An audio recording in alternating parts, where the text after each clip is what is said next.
Hi friends, Telangana రాష్ట్ర ప్రజలందరికీ అదిరిపే శుభవార్త. కొత్త ఆసరా చేత పెన్షన్లు భారీగా అయితే పెంచారు. మరి ఇప్పటివరకు కూడా ఇవ్వట్లేదు, ఈ నెల అంటున్నారు, ఆ నెల అంటున్నారు, మరి ఇచ్చేది ఉందా లేదా అనేసి అడగడం జరుగుతుంది. ప్రతి ఒక్కరు కూడా ఇన్ఫర్మేషన్ క్లారిటీగా అర్థం కావాలంటే స్కిప్ చేయకుండా అయితే వీడియోతో చూస్తేనే మీకు అయితే అర్థమవుతుంది. లేట్ చేయకుండా అయితే వీడియోలోకి అయితే వెళ్ళిపోదాం.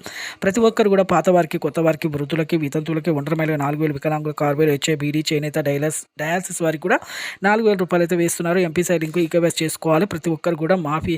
అలాగే ప్రతి ఒక్కరికి కూడా కొంతమందికి ఇప్పుడు మరి ప్రభుత్వానికి అయితే ఆర్థిక ఇబ్బందులు అయితే కలగడం వల్ల కొద్దిగా లేట్ అయిందనేసి చెప్పడం జరిగింది. అలాగే వెరిఫికేషన్ కూడా చేయడం వల్ల లేట్ అయిందనేసి సీఎం గారు అయితే చెప్పడం జరిగింది. సదరం సర్టిఫికేట్ కానీ, రేషన్ కార్డు కానీ, ఆధార్ కార్డు కానీ ఇవన్నీ కూడా మీకు వెరిఫికేషన్ చేస్తున్నారండి.